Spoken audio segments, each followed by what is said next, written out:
It is 3,500 miles from the port of Manzanillo, Mexico, to Hiva Oa in the Marquesas Islands of French Polynesia.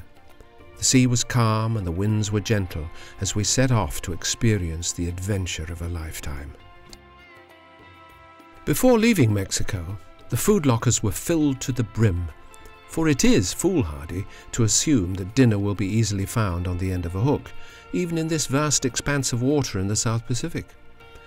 On most days we trailed a fishing line, for there is great satisfaction in catching one's own dinner from the sea, and on this warm, sunny day our luck, or good fishing skills perhaps, brought us fresh tuna for the menu that night. So on this evening the aroma of pan-fried tuna blended with that of freshly baked bread to drift out across the sea. In many ways we eat at sea far better than we often do on land. With the wind just off to the port, or left side of the boat, or sometimes directly behind us, we sailed for 25 days, in calm waters most of the time. While sailing south and west, the days became warmer and then hotter as we neared the equator. And finally we crossed from the northern hemisphere into the South Pacific. With sails set wing and wing, and the decks not sloping, the voyage was most comfortable. After the chores were finished, there was always time each day to indulge in reading. The only sounds were the whooshing of the sea along the hull, and the only sight was the endless empty ocean. Early one morning, as the dawn broke, we saw in the distance a rocky outcrop just on the horizon, and we sighted land for the first time in 25 days. The Marquesas Islands of French Polynesia. It is an indescribable feeling. Our sailing off into the sunset and arriving exactly where we had planned to be. With the aid of electronic charting and previously set waypoints, we had arrived at our first tropical island, Hiva Oa. Sailing along the south shoreline of the island, as always when entering a new country, we raised the courtesy flag of the land we were visiting. Today it's the flag of France, as French Polynesia is a distant part of France, with a French president as the head of French Polynesia. Along this southern shore, a tropical rain had just washed over the land, and the smell of frangipani, bougainvillea, damp earth and forest wafted across the waves towards our boat. Its aroma was so intense after so many weeks at sea, it was almost overpowering. We knew in an instant that we had arrived in the fabled tropics. The Marquesas Islands are a group of 15 volcanic islands, except for the one island, Motu One, or Sand Island, a low-lying coral atoll with an adjacent shallow lagoon. This island group is one of the world's most remote islands, and are the youngest of the French Polynesian islands, being less than 5 million years old. They are often called the mysterious islands of the South Pacific, being distant and undeveloped. The Marquesas, or in the local Tahitian language, Henua Enata, means land of men. French and Tahitian, akin to all the Polynesian tongues, are the primary languages. These islands are known for their valleys, wild untamed landscapes, giant stone tiki, beautiful tropical vistas, small bays and craggy mountain ridges that often end abruptly, dropping into the sea. Along these shores, one can often see the sea caves that have been carved over millions of years by the south equatorial current lashing relentlessly against the shore. These Marquesas Islands cover a combined land area of over 1,000 square kilometers and are considered to be dry islands, with historical fluctuations in water supply and frequent droughts. Towering over the village of Atuona is the spectacular mountain Temetiu, which is often wrapped in a cloud and rises to over 4,000 feet. Facing this crag, on the eastern edge of town, stands a tall white cross in the centre of the Calvary Cemetery.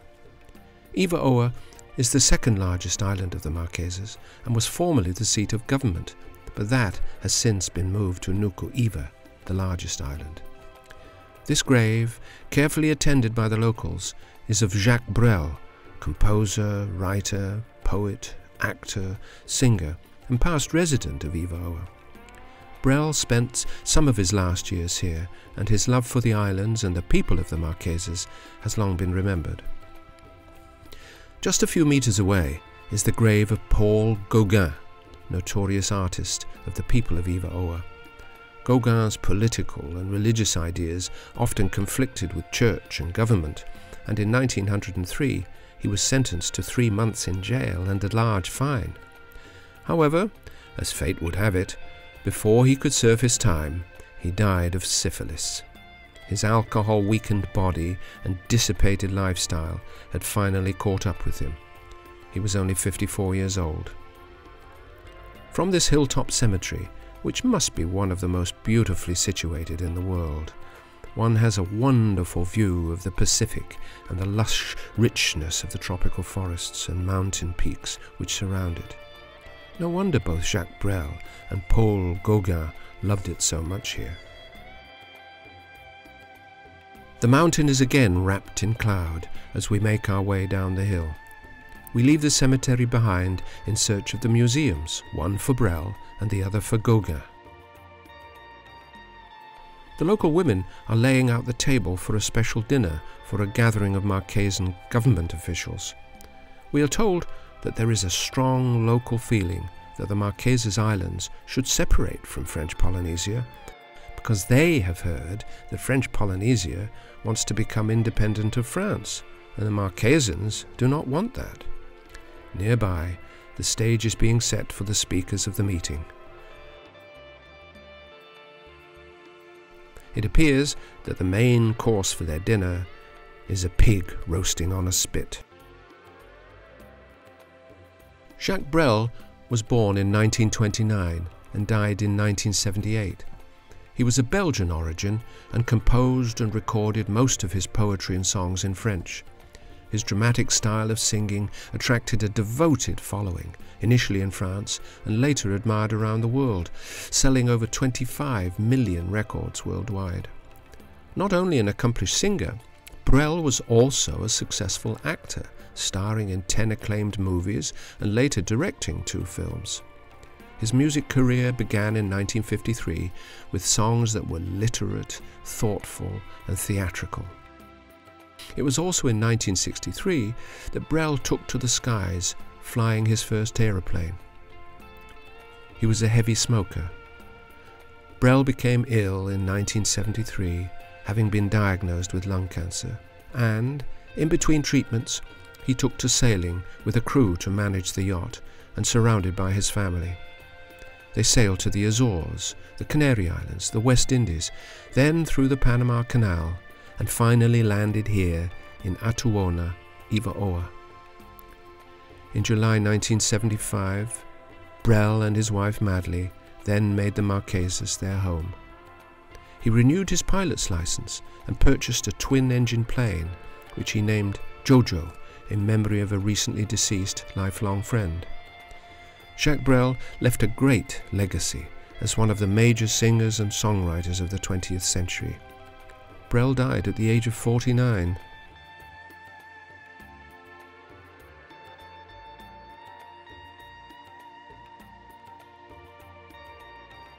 Paul Gauguin was born in 1848 and died in 1903.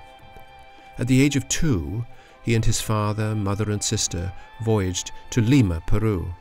From the age of 4, Gauguin was drawn to the colourful imagery of the female costumes in that country, which was later accredited for influencing his art. At the age of 7, he and his family returned to France, and at 17 he joined the military. In 1873, he married a Danish woman, Mette Sophie Gad, having 5 children. They moved to Denmark, but Gauguin had trouble learning the language. 11 years later, the marriage fell apart, and he returned to France in 1885. After his separation, he experienced bouts of depression and a failed suicide attempt. He then moved to Martinique in the French West Indies. Gauguin's first trip to French Polynesia was to Tahiti in 1891, and he was quoted as saying, I wish to escape European civilization and everything that is artificial and conventional. He certainly did that. In July 1895, Gauguin made his final return to Hiva Oa and caused much public scandal due to his sexual exploits. His several affairs were with prepubescent native girls, many of whom appear as subjects of his paintings, and some of whom probably died of syphilis too. Gauguin was a leading French post-impressionist artist whose art was not well appreciated until after his death. People later acclaimed his experimental use of colours and his so-called synthetist style that were distinguishably different from Impressionism. The vogue for Gauguin's work started soon after his death. Gauguin's paintings are rarely offered for sale, but when they are made available, their prices are in the scores of millions of US dollars. In leaving Atuona Bay, we sailed between the southerly headland of Hiva Oa and the island of Tawata. We set out for an overnight sail to Wapuu, the diamond-shaped island which is 100 miles to the northwest. Until the 1980s, it was the most populous island of the Marquesas, largely because when the people of surrounding islands were dying of the contagious diseases that the European explorers had brought with them, the Catholic priests there quarantined the locals away from any visitors. It is now very lightly populated with less than 2,200 people, and until recently survived primarily from the sale of copra and noni fruit, which was exported to the United States to be bottled and sold for traditional medicine. Akahua is Oahu's main village, and here we saw great displays of traditional sandalwood carvings.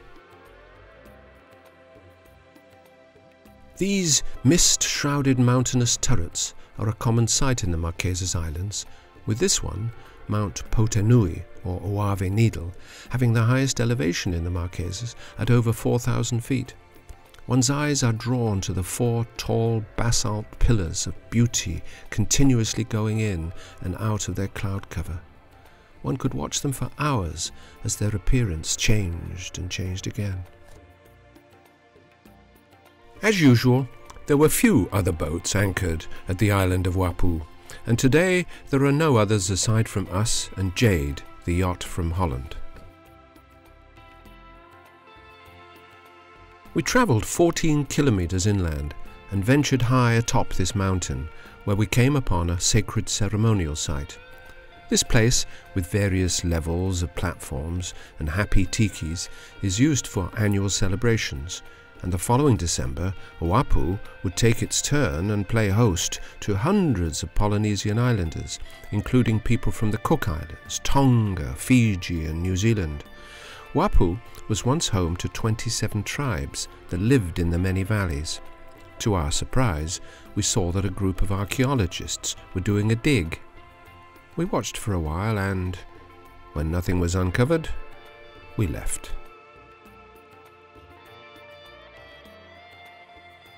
Entering Taiohae, we found it to be little more than an uninhabited lovely bay, with soft, rolling hillsides and the perfect place to sit for lunch before returning to Wyntersea and planning our early departure for Nuka Hiva.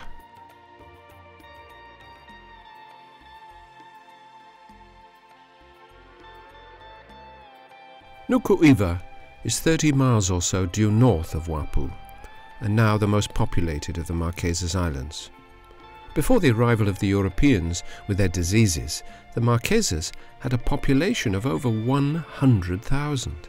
Now there are only 8,000. The island offers an astonishing range of terrain, from steep, windswept cliffs to numerous deep bays. The island's highest peak is Taiohae at 3,900 feet, and this stands at its centre, surrounded by a high plateau called Tovi'i, where tall grassed fields stretch as far as the eye can see. Upon leaving this plateau, one follows the switchback roads lined with pine forest plantations, deep into the steep crater, where it feels as if one were in the Alps of Switzerland or Italy. Along the shorelines and in the villages, there are Polynesian artefacts everywhere. The first settlers to arrive on these islands were from Samoa over 2,000 years ago. Many Polynesian tribes practice cannibalism, some say more for food than ritual, but ritual did seem to play a big part in this unpleasant tradition. Those to be eaten were tied and hung up in trees until needed, and the brains of warriors killed in battle were made offerings to the gods and were eaten by their conquerors to absorb their powers. Nuka Hiva was visited by Herman Melville, author of Moby Dick, who served on the whaling ship Acushnet, which he deserted in July 1842 at Nuka Hiva. After his arrival, he lived for 3 weeks among the Typee natives, who were leading practitioners of cannibalism and not a generally popular tribe. Melville survived this 3-week experience, boarded another whaling ship for Tahiti, and later wrote the novel Typee, which included a brief love affair with a beautiful native girl, Taiohae, who generally wore the garb of Eden and came to epitomize the guileless noble savage. Typee was finished in 1845, but he had trouble getting his book published until, in 1846, it was published in London to become an overnight bestseller. Melville wrote his book about the whale after his 18-month-long whaling experience. The great classic Moby Dick was first published in 1851. In it he wrote, "As he drew nearer, with his long curved back looming occasionally above the surface of the billows, we perceived that it was white as the surf around him, and the men stared aghast at each other as they uttered, in a suppressed tone, the terrible name of Moby Dick, or the devil." Melville, though he was less known as a poet than as a novelist, did write poetry, but didn't publish his poetry until later in life. Moby Dick is Melville's most famous work, and though during his lifetime only 3,000 copies were sold, it is today often considered to be one of the greatest literary works of all time. The guidebooks mention that there is a monument of Melville in this little town of Taiohae in Nuka Hiva. We searched for it, but never found it.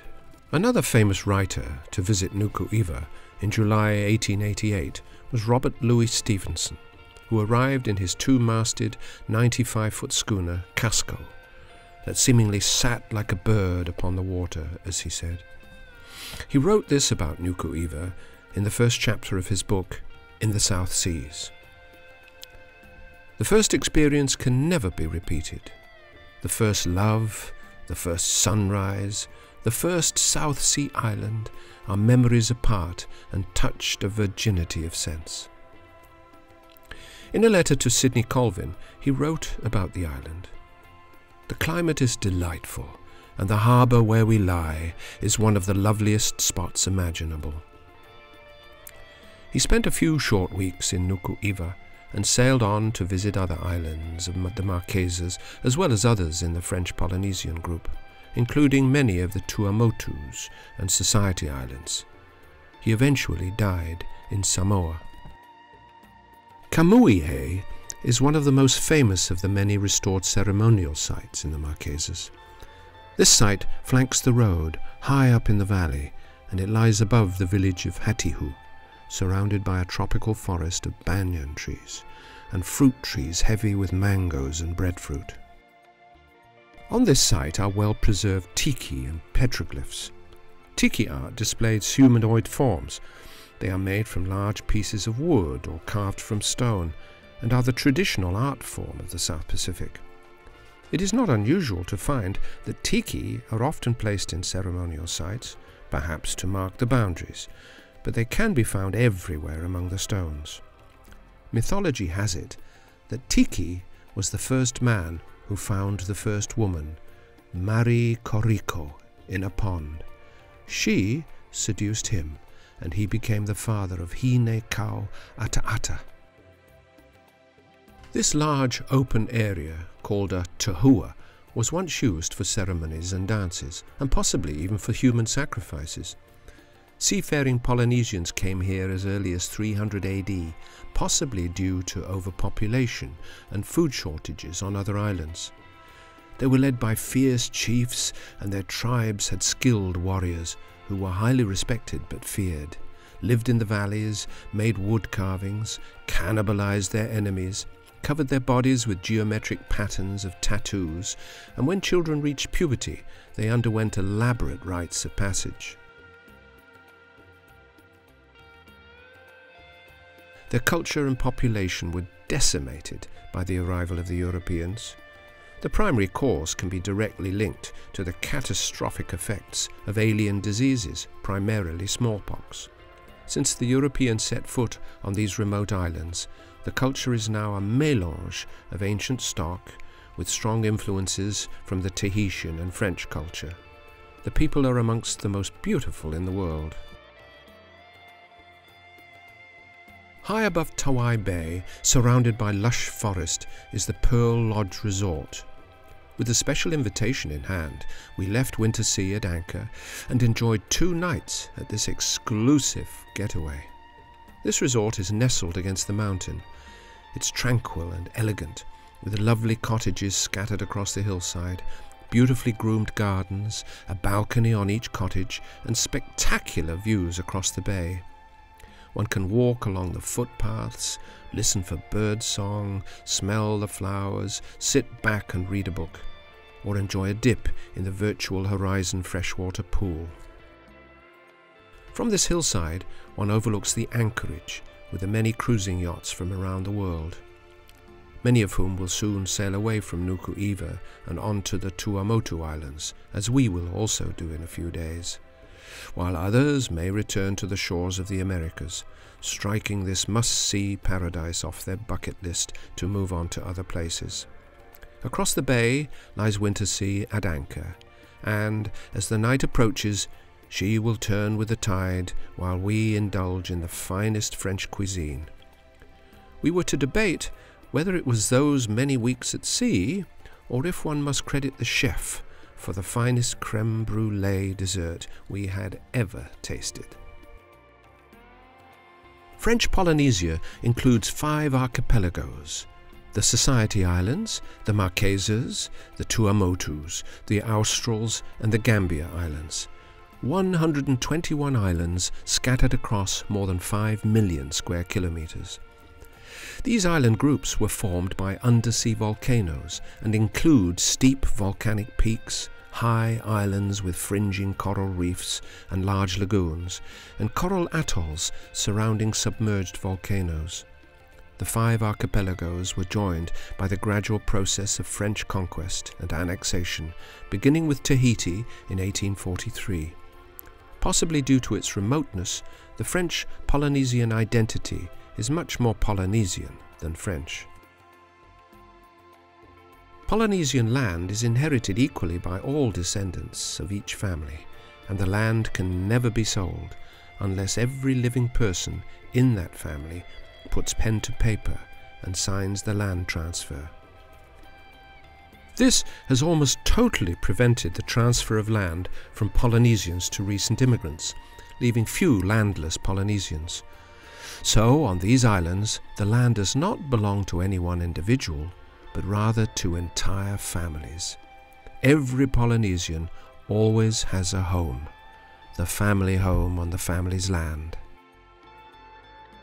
The village of Taiohae is located on a former volcanic crater which has partly collapsed into the ocean, thereby creating a bay, and is a community that thrives on the simple joys of life.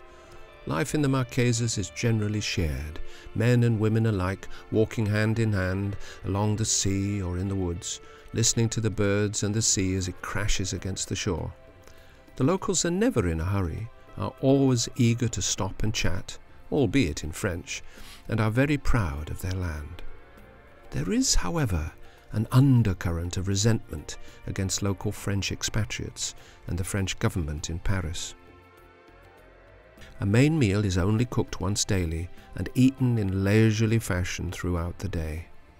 Their food is provided by fishing, perhaps killing the odd chicken, and there are many of those about, and gardening of indigenous staple foods such as taro, breadfruit, sweet potatoes, and manioc. The Marquesas Islands, being near the equator, have little marked seasonal changes. The warm and humid season and heaviest precipitation falls between January and August, and the cool, dry season is September to December. We visited in May and found the weather to be beautifully warm, and we relished the tropical rains and the brilliant rainbows that followed. At this latitude, the rains are a welcome natural cooling agent. Umbrellas are never used, and within minutes of the rain stopping, one's clothes and everything else are dry. While most of French Polynesia is typically affected by cyclones during the hot season from November to April, the Marquesas archipelago is outside of the cyclone-affected area and are very rarely affected by any tropical storms. The Marquesas are far away from any great land masses and are among the most remote in the world. However, they were among the first of the South Pacific Islands to be settled by the Polynesians.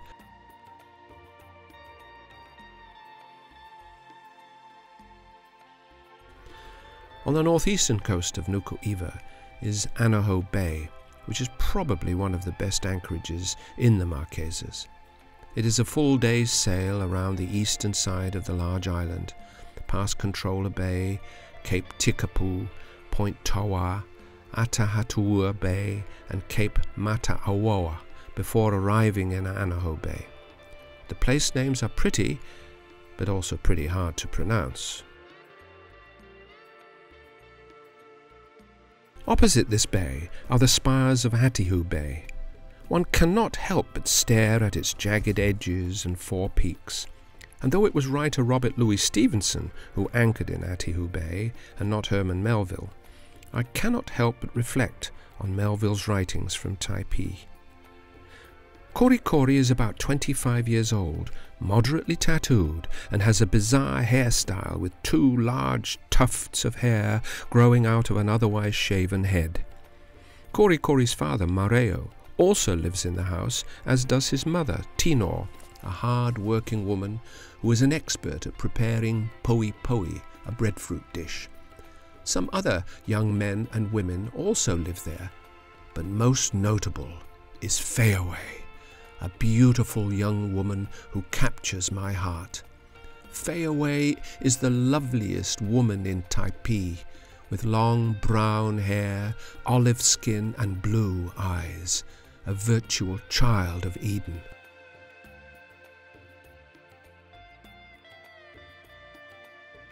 I sought out young Hiva Oa and endeavoured to learn from her, if possible, the truth. This gentle being had early attracted my regard, not only from her extraordinary beauty, but from the attractive cast of her countenance, singularly expressive of intelligence and humanity. We followed our French sailing friends, Frédéric and François, on the French yacht Croc, deep inside Taiohae Bay. When we dropped anchor, we were tucked away in the lee of the headland and surrounded by high peaks. The water flat calm and the coral reef filled with colourful fish.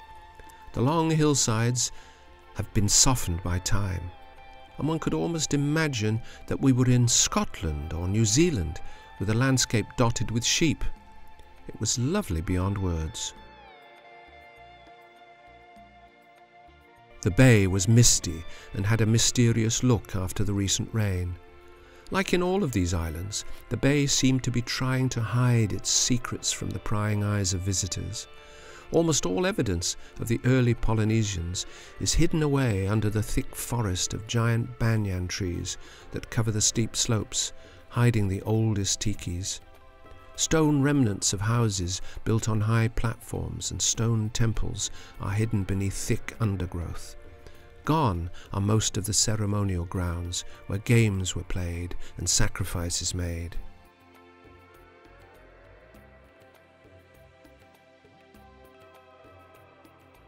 Across this narrow neck of land lies Haha Tua Tua Bay with its thundering surf and golden sand. What a sight these fingers of land make where they jut far out into the sea, each with its own spine of mountains, like the back of an armadillo. The view from this hillside is magnificent. Trees, heavy with mangoes, invite us to fill our bags with fresh fruit for us to make a dish of chutney for our dinner this evening.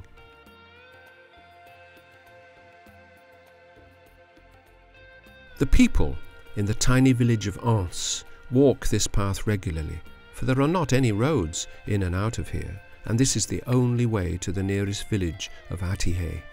It is as if we had been taken back in time, perhaps thousands of years. There is no evidence whatever of the modern world. With the shadows lengthening and the sun sinking closer to the horizon, the sea seems even calmer and the colours sharper as we stand on the foredeck of Wyntersea. We try to embed this image in our mind, these moments of our last evenings at Taiohae Bay. Hakatea Bay's narrow, rocky entrance can be quite intimidating when approaching by sea. But once inside this secluded bay, the sea becomes calm and flat. It has white sand beaches and crystal clear water. It's completely enclosed by a cliff wall and is overseen by the lush green mountain spires. Inland is a 350 meters high waterfall that cascades down sheer volcanic cliffs. This bay is locally known as Daniel's Bay, named after Daniel, a Marquesan born in 1928, who lived on this island and in this bay his entire life. Cruisers from far and wide come to this bay to meet Daniel, to collect fresh water and to sign his guest book. Guests are now greeted by Daniel's grandson, as Daniel died in 2006. We wanted to see the waterfall, so we journeyed inland following a simple marked trail of cairns called the King's Path, a remnant of former days of much larger populations. We forded rivers, scrambled hillsides, ambled over 2,000-year-old walls, and proceeded deep to the Hakau Valley and to Vaipu Waterfall. Beyond the little village, the forest became dense. The only sounds were that of our footsteps, the birds in the trees, and the occasional thunk of a falling coconut. Little tiki statues marked the way. Beyond these green meadows, the trail led us onward, past palm trees, lemon and mango, breadfruit and banana trees. Exotic flowers abounded. We drew ever closer to the mountain. The day could not be lovelier. We are all alone now that we're outside of the village, but we don't feel lonely in this little piece of paradise. There are no animals to fear, for the wild hogs have long ago been killed, and the only other wildlife are the beautifully coloured feral chickens gone wild and scavenging for food. Numerous rats and coconut crabs scurry about, and cockroaches wait for nightfall. This landscape is spectacular. Unrestrained by people, these forests have become thick and lush. The sharp mountain spires are green and soft-looking. The humid tropical vegetation is colourful and exotic. Here is the first glimpse of the horsetail-type waterfall that can be seen for miles. With its single drop, it's the tallest waterfall in Polynesia outside of those in New Zealand and Hawaii. One cannot see the top of the mountain, but from it a single jet of water spouts down its gorged channel to the basalt base below. The walls are wet from the mist and have a greenish glossy sheen. This waterfall is so high that most of the falling water evaporates as it descends, leaving only a fraction of the water to land in the pool 2,000 feet below. The air is heavy with mist, and the only thing moving in this humid heat are the white-capped fruit doves swooping down the sheer mountainsides, riding the gusts of wind. All bird species numbers have decreased in recent years. Suitable habitat loss, perhaps, due to fires and deforestation in the past, but it is the black rat that has been identified as the major cause for these reduced numbers. Illegal hunting is also a huge factor in the endangerment of birds in the Marquesas. We learned of the now extinct, colourful-sounding red-moustached fruit dove.